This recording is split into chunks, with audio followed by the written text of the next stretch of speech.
All right, good evening. Throttle up back a Bible study. Or should I say, throttle up because it was cold out there. Sabrina's back. I didn't know who she was. She was cold some days. I wasn't sure who she was. Yeah. Well, I remember a time when I was like that. I remember working in Baltimore in '98 in short sleeves outside with it snowing on the railroad. So, yeah. Nowadays, though, that doesn't work. Especially if you take blood pressure medicine or blood thinners or anything like that, you just stay cold. My hands are always cold now. So, okay, yeah.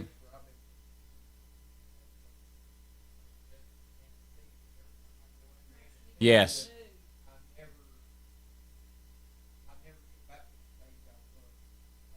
Right.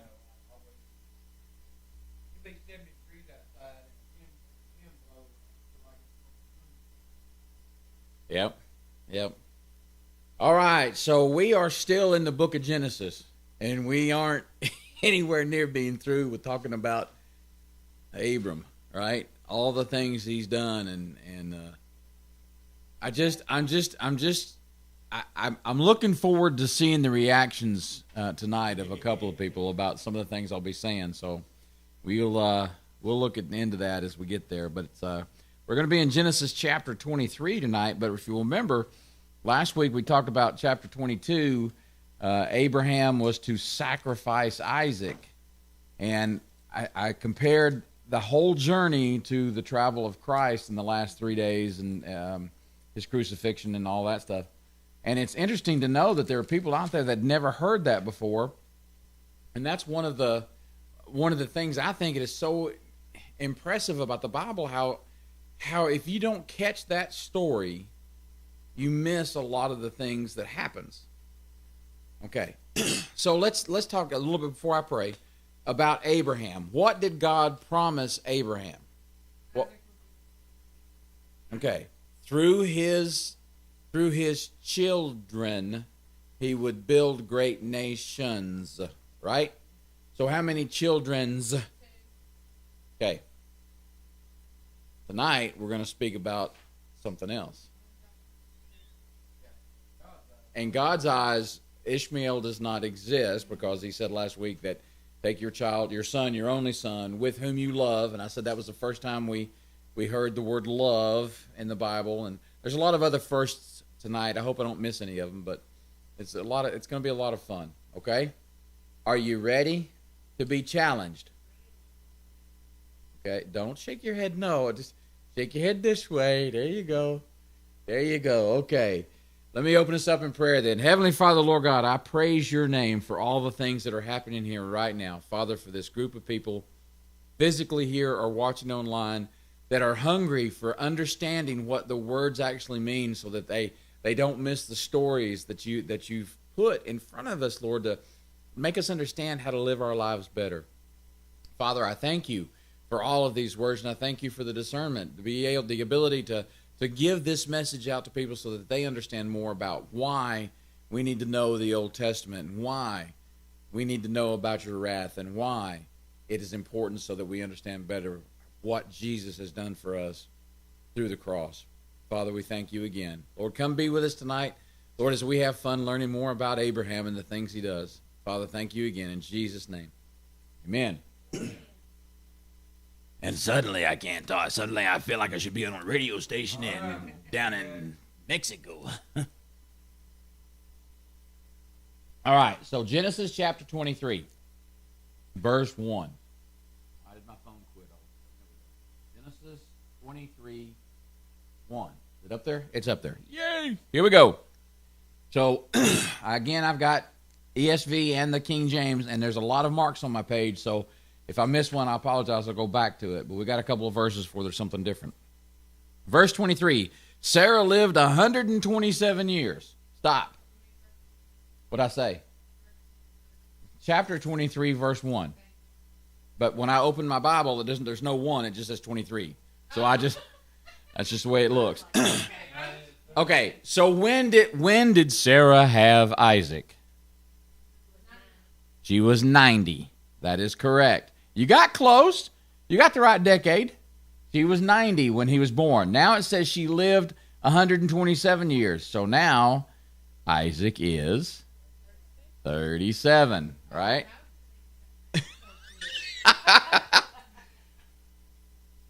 These were the years of the life of Sarah. So you know what that means, right? We're not to that. It's still part of that verse. It's still part of verse 23. Chapter 23, verse 1. Okay, now we're going to go to verse 2, right? So listen. This is important. And Sarah died. Two things about this right there. This is the first time the Bible lists a woman has died. Doesn't mean that no one had before. It's just this one is important. Secondly, it's the only time the woman's name is given as she dies. Sarah has died at 127. So how long then had her and Abraham been married?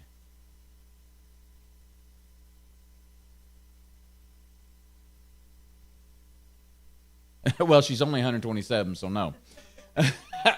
So we talked about that when the promise was given to Abraham that they would have a son. He was 65, she was 55, and they'd been married 25 years. So if you do the math that way, she was 30, right? So they're coming up on 90. 90 years married. No, 100 years married. So 97 years, right? I saw it written down as 70 years, and I had to question and go back and look at everything. But I read it as 97 years. So they've been married a long time. A long time. Him and his sister. Right? Well, wait. It's going to get worse before the night gets over. Here we go. So, and his wife, and she died at Kiriath Arba. Now, there's a different spelling of it in the King James than in the ESV, but it still said the same. I had to go back and listen to it. Kiriath Arba, which means Hebron. So we'll just Hebron. Hebron is how we'd say it here in Tennessee. Hebron. It's the name of a city. There's a Hebron, Tennessee, outside of Nashville. All right. Now, let me give you one more little piece of advice here about this. So this I know I've got it here. Where did it go? Oh, Kiriath Arba means city of four. City of four. No. It just says city of four. For what? We don't know, but that's what that word means. City of four. So Hebron, or Hebron, we call it, means city of four. Interesting, huh? Interesting. All right. So that's 23:2, right? And Sarah died at Kiriath Arba in the land of Canaan. We're still good, right? Land of Canaan. Okay. So, and Abraham went in to mourn for Sarah and to weep for her. So he actually cared for her, right? Because this is a grown man, right? He's 137 years old and he's crying for his wife. Okay? So he weeps for her. That's a good thing, right? That means he cares, right? Okay. Watch. Here we go. And Abraham rose up before his dead and said to the Hittites, stop, because I know it says something different in the King James. But now listen. He says that he rose up before the dead. So he's on his knees and he's crying, loss of his wife, right? So he stands up. That actually means something in the Jewish people's life. When they can control themselves and stand up and in mourning turn to talk to someone, okay? Now, it loses itself in tradition as years go by. On Sunday mornings, I just went over this in Matthew when Jesus went to the house where the little girl had died. Remember, they had hired mourners, people to stand outside and cry, because they don't anymore. They don't anymore, but they want to put on the show that they do. So they hire people to come and cry. Well, that's not what was happening here. He was actually crying. It says that he wept and mourned for his wife. That's an important statement, okay? But now in the King James it says, and said to the sons of Heth. Instead of Hittites, it says the sons of Heth, right? Okay, same thing. That's who the Hittites are. They are the sons of Heth. Okay? Now, I'm going to say a little bit more about that later, but for now, just when you see the difference in the two, that's why. All right, 23:4, right? 23, chapter 4, he says, in my version, it says, I am a sojourner and a foreigner among you. Give me property among you for a burying place, that I may bury my dead out of sight. In the King James, it says, I am a stranger and sojourner. Okay? Changing up the words a little bit, but still means the same thing. But then it says, give me a possession of a burying place where I may bury my dead. Now, let me do it this way. I was going to do it in a different order, but watch this. If I go and I show you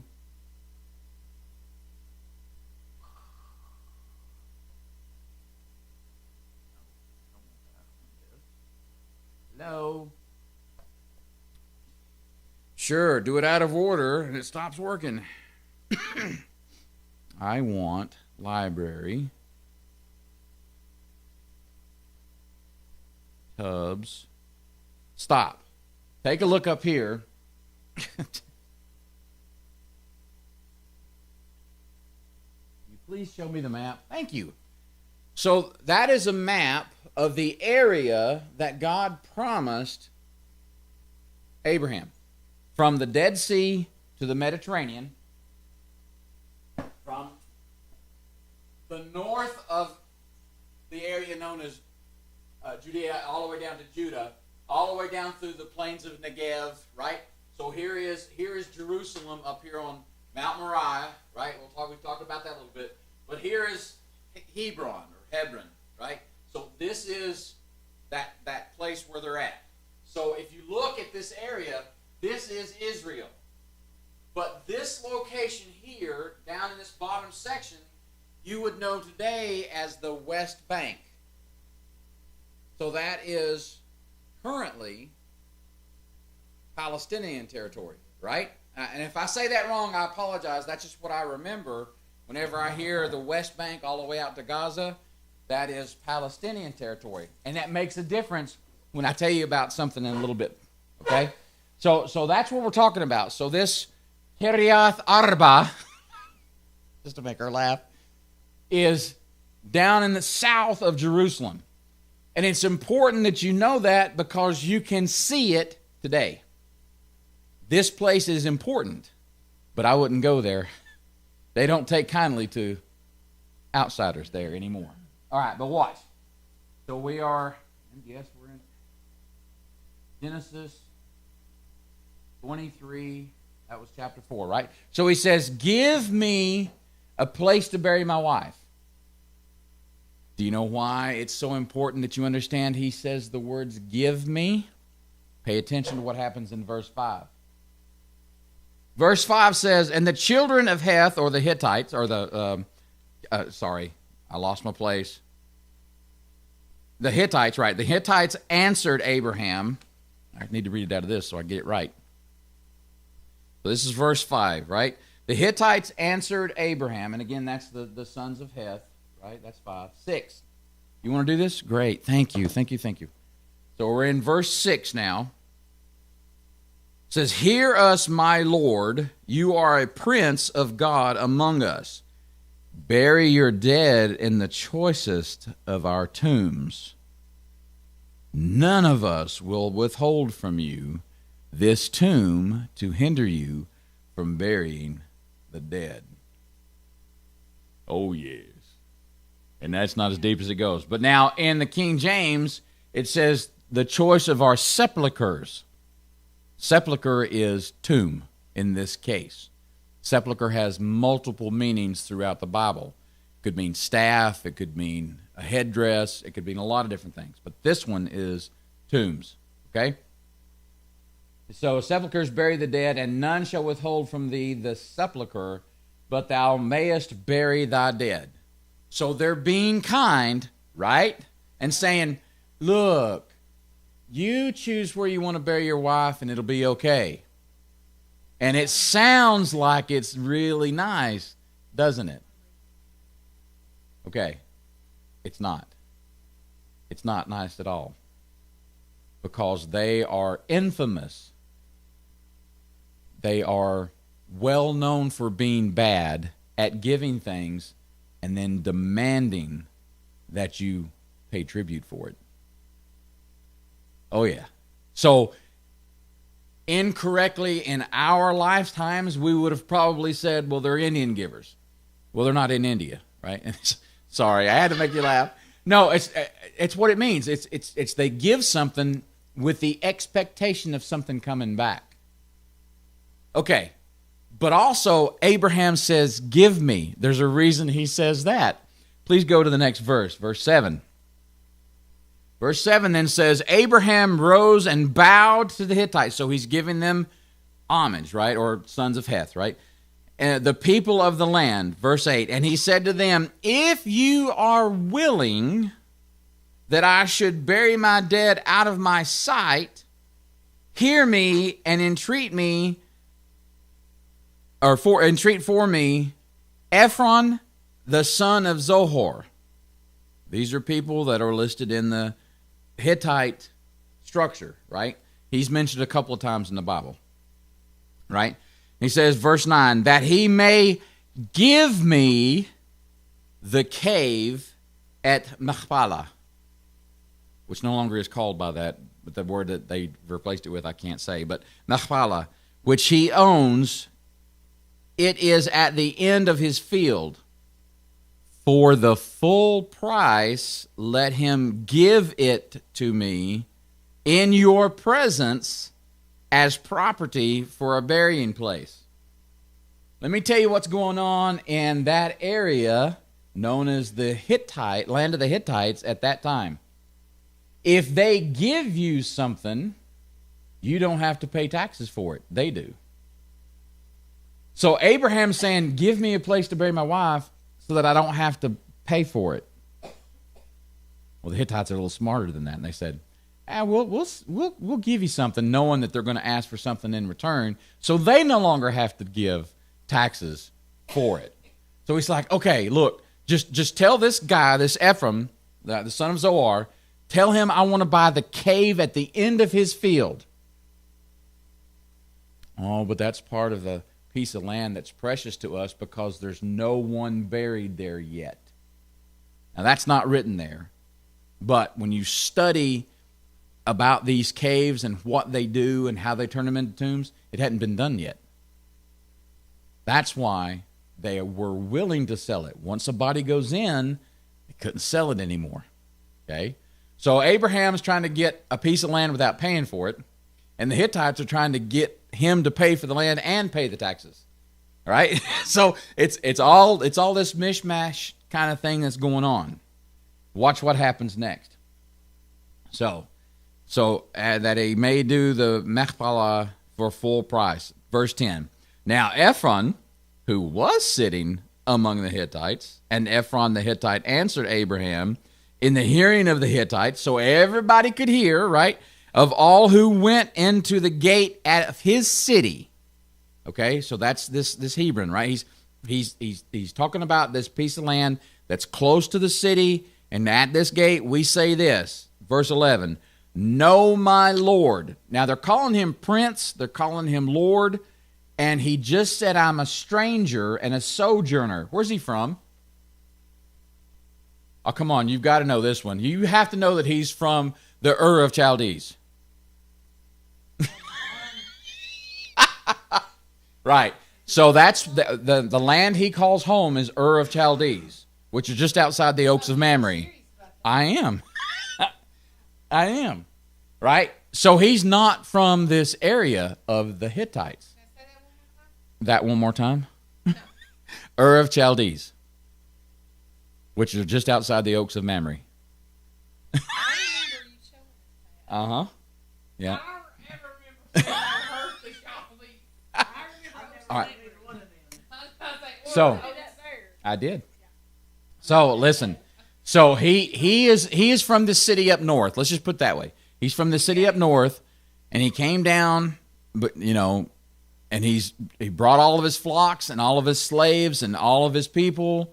And Isaac, they'd already got rid of Ishmael. He's out, living in Egypt now, right? With some woman his wife picked out to be his wife. Why? That some woman his mom picked out to be his wife. There we go. Right? Sorry. Anyway, so he's not from this area, and he's like, I'm not from here. I'm a sojourner. But they're calling him Prince and Lord as if he were part of their tribe. You got to go way back, and you start listening to what God said. I will give you all of this land. Remember, I showed you it was everything from the Mediterranean to the Dead Sea, from the north of Judea all the way down through, all the way, right? So this is still part of what God had promised him. It's important that you remember God said, I will give you this land. Next verse. Oh, where am I? No, my Lord, hear me. I give you the field, and I give you the cave that is in it. In the sight of the sons of my people, I give it to you. Bury your dead. So once again, this Ephron is trying to get him to take the land for free, so he has to pay the taxes and then pay them tribute. Okay, got it? 12. Then Abraham bowed down before the people of the land. Once again, giving respect to the people that are there, right? 13. And he said to Ephron in the hearing of the people of the land, but if you will, that's an important statement later on in Jesus' time, but if you will, hear me, I give the price of the field, accept it from me, that I may bury my dead there. So Abraham's like, no, I'll pay for the land. That makes you pay the taxes, not me, and I'll bury my dead there. So the Hittite kind of gets upset at that a little bit, I think, right? So 10, and Ephron dwelt, children of Heth, Oh, am I on 13 now? Okay, 13. I pray thee, hear me. I will give thee money for the field. Take it of me, is how the King James says it, right? So 14. I'm trying to keep up with when it says something different here. So 15. 14. I'm glad somebody keeps you straight. Ephron answered Abraham, 15. My Lord, listen to me. A piece of land worth 400 shekels of silver. What is that between you and me? Just bury your dead. Stop. 400 shekels of silver is 100 pounds of silver. Oh, my Lord. So at the current rate of silver, that'd be about $64,000. Just to have a place to bury. That's by today's standard. Now, way back then, 400 shekels, it was, in Jesus' time, 80 shekels to do enough bread to feed the 5,000 was 8 months' wages for one man. So if you do the math, that would be about 5.5 years worth of work from one man to get 400 shekels. Somewhere along in there. Okay? My math isn't that good tonight. So he's like, this land is worth 400 shekels. A Hittite always starts out high. They say even in the time when you could go into this area and you went into the market, never pay what they tell you. It's like going, in a bad reference here, it's like going to a flea market. How much do you want for that tiller? I'll take 200. I'll give you 100, right? You always go half right away. And then they'll work their way down. Same with the Hittites. They would give you some way out there number, knowing that you wouldn't pay it so that you would come back with something that they could argue with, right? So 400 shekels, what's that between you and me? Let's just go ahead and you bury your dead there. But wait, there's more. Abraham just turns it on him right there and says this. My Lord listened, peace land, 400 shekels, 16. Abraham listened to Ephron, and Abraham weighed out for Ephron the silver that he named in the hearings of the Hittites. 400 shekels of silver, according to the weights current to the... So here's what he did. So this Hittite threw out this out-of-reach number. No one would ever pay 400 shekels for this. Oh, here you go, 400 shekels. That means now he has to pay taxes on that 400 shekels. Okay, that's a lot of money for a shepherd, right? That's what Abraham is. But he had been given all this wealth for being kicked out of Egypt twice for having his sister go in with the Pharaoh, right? Is that not right? Okay, so he's got all this money, can't do anything with it, right? But wait, there's more. So he weighs out the 400 shekels and gives it to him, right? 17 then. So the field of Ephron in Machlah, which was to the east of Mamre, the field with the cave that was in it, and all of the trees that were in the field, throughout its whole area. I think King James says boundaries there, right? Borders.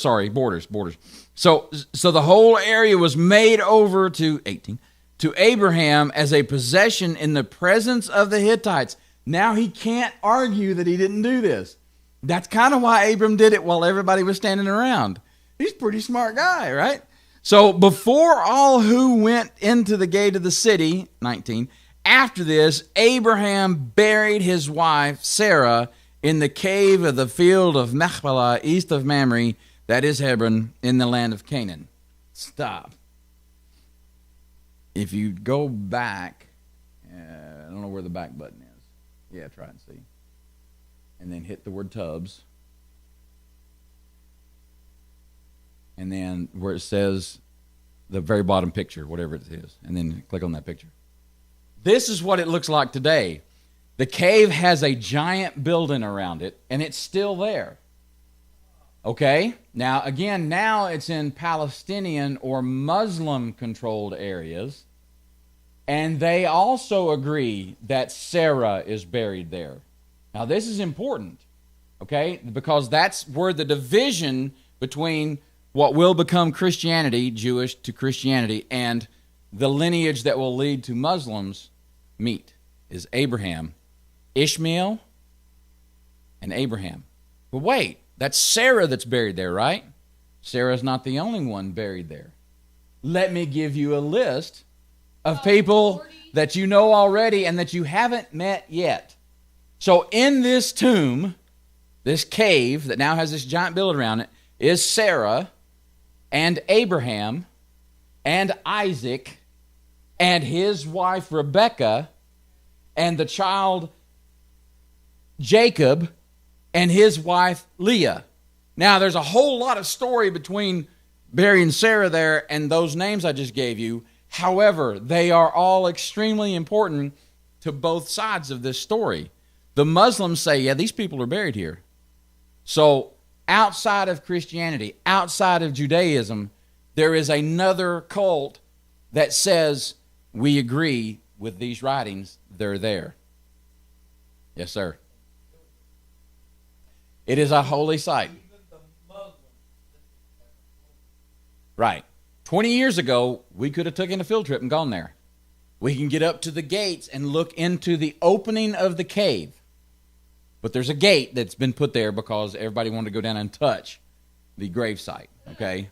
So, in somewhere around 90 to 100 A.D., they put a gate up. Now, they've put this giant tomb up around the entire field that they paid 400 shekels for. The whole site is a holy place. Isn't that cool?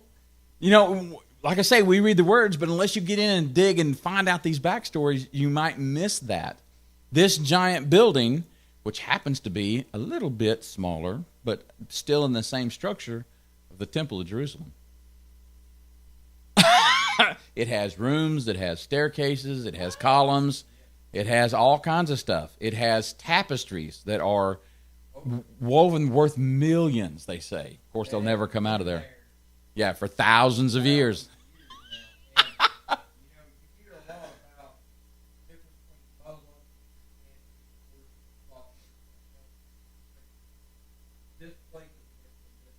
Never. Even though the Temple of Jerusalem's been blown up 3 times, torn down. This one has never come down.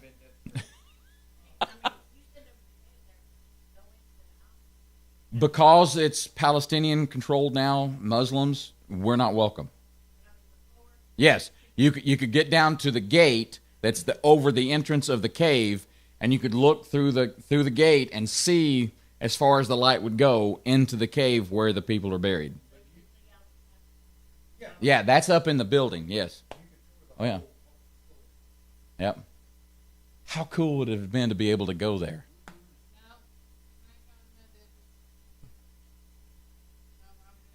Okay, so you don't like being around graveyards then either?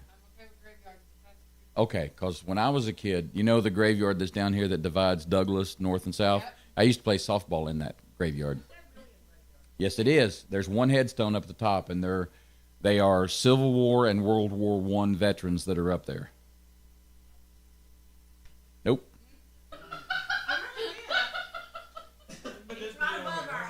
Yeah, it's, what, a block from your house? Maybe. Right, yeah. Well, they made a movie about that, right? They're here. All right, so here we go. That's true. They do. All right, so 400 shekels is about 100 pounds. We said that. And buried there, Abraham, Sarah, Isaac, Jacob, Sarah, Rebecca, and Leah, right? So we went over all that. All right, next verse. We're coming to the end of it, but it's not over yet. Not over. So the field at Ephron at Mekabah, which is the east of Mamre, the field, the cave, all that good stuff, right? To Abraham as a possession in front of the Hittites. 19, after this Abraham buried Sarah, his wife, in the cave in the field of Machpelah, east of Mamre, that is Hebron, the Canaan. 20, the field and the cave that is in it were made over to Abraham as, that means he owns it, right? Okay, I'll come right back to that. For a burying place by the Hittites. So the first place in the land that will become Israel that God promised to Abraham, he paid for. God said, I'm going to give you this land. And Abraham didn't wait, and he paid for it. See? He can't help himself. He's going to make all these stupid moves throughout his life. Did he? Why could he not take her home to the Ur of Chaldees? I don't know how far that is away from where they're at. I don't think he wanted to... It's quite a ways. It's up in the north. That's why he couldn't do it. We ain't carrying that. Okay, so here's the crux to all of this. So Abraham and Sarah, right? It was Abram and Sarai before God changed it, right? When he promised them the nations through their children, and she laughed and then wound up calling the child Isaac, Laughter, right? Okay, stop. I came across something this week that I know that I mentioned once before, but it really hit home today as I was putting this together. The names Sarai and Sarah mean completely different things in Hebrew. The name Sarah is the word princess. Well, didn't they just call him prince? So his wife, that had just died, would have been Princess Sarah. But do you know what Sarai means? And I get this P word wrong, I apologize. But it's contentious. So it's, what'd I say it was? I can't remember. I had it. Pretentious. Right, pretentious, which means she was a stuck-up little girl. Very uptight. That's what Sarai meant But Sarah means princess. You got to think. Look at the time before the name. Even the way she acted Sorry. before the Lord at the time. Yep. She was very behind closed doors. Like she was very rude, very sweet. Yep. Wasn't very welcoming. And afterwards, Yeah. started Now, one other thing I wanted to say about Hittites, or the sons of Heth, that the King James says, right? Hittites may be a name for non-Semitic people living in Canaan. That's one description of them. They are not Semitic, or they're not Jewish. They're not of that people, right? So that's why we think they are a people from another place that have come in. That's why they don't like that term Hittites, because they don't know if they are actually of that race of people. However, these sons of Heth are of that people. Yes, sir.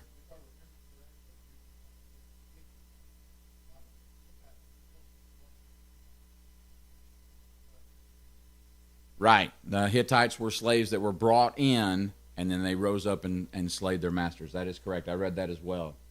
There was one other thing about this. So Abraham pays 400 shekels of silver for the field.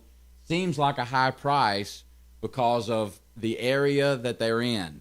They are in what is now Israel, even though it's now the West Bank, right? So he bought this field with a cave for 400 shekels. A few hundred years later, Jeremiah buys a field and builds an altar to the Lord for 17 shekels. That was 3 times the size of this. But wait, David, a little while after that, also pays 17 shekels for the area that now the temple sits on. So that whole top of Mount Moriah he bought for 17 shekels, yet Abraham, hundreds of years before, paid 400 shekels for a little piece of dirt and a hole in the granite. David gave less than $1,000. David's money. Yeah. Can you see how exorbitant this amount was that this Hittite was saying to Abraham? There's no way you'll pay me 400 shekels. Oh, here you go. Well, he can't take it back. Now this land that would eventually be worth much, much more, he had to give him for 400 shekels.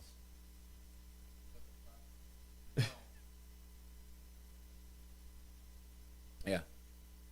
Especially now that the it's not called a temple, it's called the Cave of the Patriarchs, which means the resting place of those who ruled, or those who led us. Okay, that's why the Muslims agree that Abraham is there, right? Because they say that's who led us, because that's Ishmael's father. Like I say, when you start piecing all of the stories together, not only from the Bible, which is what we go by, but by other people, we know that this is important. Now, I'm going to give you a little foresight, right? She was 127 years old when she died. And people go, man, how could she live 127? You got to remember, it wasn't just, about 20 pages ago, people were living 900 years. Now, this is the first time that we see a woman's name to be associated with death. This is the first time a woman's age is known when she dies. And let me give you another piece of advice about Sarah. If I ask you who in the Bible you would like to be like, or who would be your role model out of the Bible, you would think about people that the Bible itself had said you should be like, right? So people would say, well, like Mary. Mary was never given as a person to be like. Ruth. Okay, Ruth. Be patient like Ruth. To wait on your Boaz. There's a whole story about that. Sarah is mentioned twice. You should be like Sarah, because she put up with Abraham for 90 years, waited on God, even though she gave up, but waited on God to give her a child when she was 90 years old, right? And never, ever wavered away from Abraham.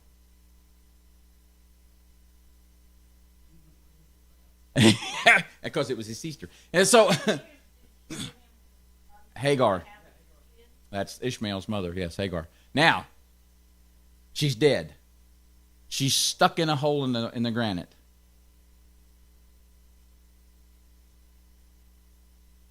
Abraham is 137, and in 2 chapters we find out he lives to 175. So he lives another 38 years, married again, and had 6 more boys. Remember God said, through your children, but he doesn't list Ishmael as one of the children. He's got 6 more boys coming. See, I got to keep you excited because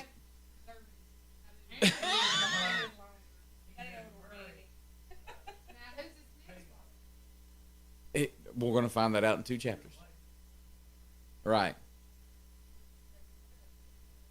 Right. Well, no, that's not actually correct. In that day, they could have. As a matter of fact, we'll actually find out. Is it in the next chapter where it talks about Isaac and his wife, which is Rebekah, and his concubine, which is another. Right.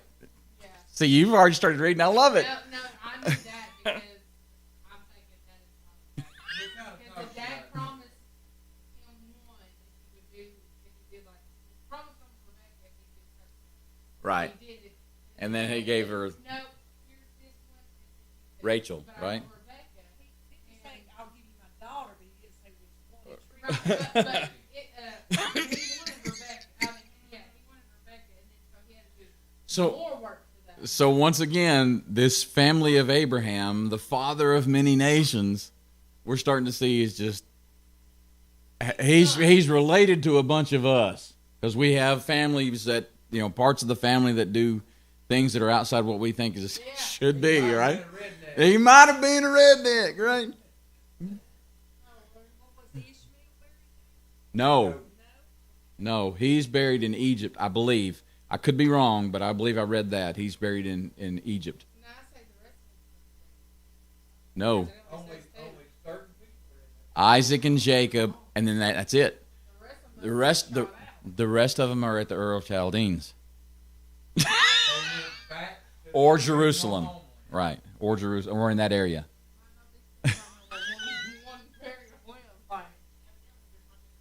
Oh, you just said something that triggered a memory. You said people don't know to bury the people in one place. So Adam and Eve died and were buried wherever they were. I don't remember. Noah dug up the bones of Adam, put him on the ark, and took him back to Mount Sinai and is buried there. What the? Yeah. I don't know why that just triggered that memory. I don't remember the names of the places. Yeah. That's disgusting, Yeah. bro. Like, why? Like, oh no. Yeah. So he left Eve, yeah, he left her there. as far as we know. Because it only talks about the bones of Adam. Uh-huh. I've never heard of any bones of anybody. I'd have left her behind too. Funny. Anyway. So you haven't heard the story of Samson? You haven't heard the story of Samson? You know who Samson is? A dog? No, Samson is a very strong man. He killed 1,000. But what's the name of the people?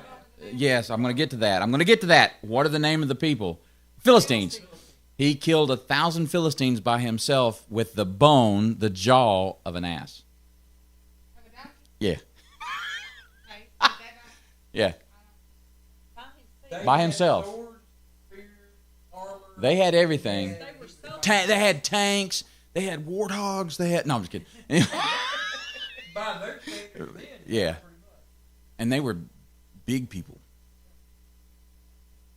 We'll get to that story somewhere in Samuel, I believe. Either the first or second chapter of Samuel. No, I was talking about the bone of the ass. The jawbone. But how Of a do you donkey. know that, okay, I'm still need to know this. How do you know that Moses did that? Moses did what? No, Noah moved. He said Moses. I don't know these people. Okay. Well, that's why you're here. So, You're doing good. Noah, yes. we've read about with the flood. Okay. So him and his he's wife, the one that took the bones of Adam, Adam. to Mount Sinai. Yes. Okay. Where's it? Tell me that at?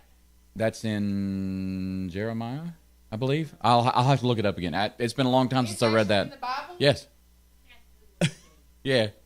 You don't catch flies. Oh my lordy! Like, okay. I'm telling you, there's so much information in here. Now I have another question. Sure. So, Got to turn this towards you. how long from When Noah, No. Adam, When Adam and Eve died, which is just before the flood. okay, did it take for him to get those bones? Well, we could go back and look at how long it was between the death of Adam and the flood. That's how long it took, and it wasn't very long. Oh, so he took them on the flood. He took them before the flood onto the ark, and the ark landed at Mount Sinai. Right. Oh, I thought like we were talking Well, it could be 100 years. I'd have to go about. back. Almost. I'd have to go back and look. Well, I don't know. that's better than like 3 weeks because it would have really been gross if it was like How do not. you know where to find them at? Well, it was his burial place. Noah knew things, right? However long it took him to build the ark. And then That's the 100 flood, years to build the ark. The Lord spoke to And then the flood, and then when it landed, when he got to go on ground. Okay, so a couple more firsts that are in that chapter we just read. I said that was the first time we saw a woman die, a woman's age, right? This is the last time God speaks directly to anyone. It's always through something else. But God had spoken. Oh, I'm sorry, scratch that. This is the last time God talks to Abraham, right? Was right before this happens. So God, we don't know where Abraham stands with God, but we know where God stands with Abraham. Because the last time we talked to him was chapter 26. Correct. That's where we're going with that. So we don't ever see God talking directly to him again. That's what I was trying to get to. Messed up to me, huh? More spread like a plate. He's a bonehead. Bonehead moves, right? More questions? No, I don't want to talk about bonehead. I'm so shocked. Oh, we're not done yet. Damn But bones. now, didn't that disrespect, what's that disrespect? Yeah, didn't it disrespect you? He's dead. How can it be done? But His bones to bury him properly when Right. the flood's over instead of scattering them all over. Instead of being like a New Orleans body that just floats to the top and moves around, right? yeah, but still, you're not supposed to, especially back in older times. You're not supposed to. It's a disrespectful thing. Now, there's a difference in belief American. Yeah. Native American belief cuts and bones, Even walking over the area. they got a key. Yeah. Okay, but so he took his bones and waited till the flood waters went away and then buried them Yes. again? Yes. He was preserving. So he let I'll- the other one die. Like, Well, we don't know. just drown. I don't know. But again, just to go along with what you're thinking, male-dominated society. It's all about the males. Okay, so she was probably. We don't know. Say she was We don't know, right? We don't know. She counts first. It's okay. It's okay. Well, let me go ahead and turn that off, and we'll do our private and personal prayer request, okay? Any other questions, send them to me through YouTube. That's great. Okay. All right, please do.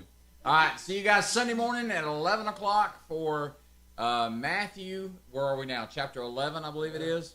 Yeah, we got some interesting things happening in Matthew this week, so be sure that you join us for that. And don't forget, Sunday afternoon, 4 p.m. is Recovery Beginnings. All right. We had a good time in here Sunday for those that didn't make it.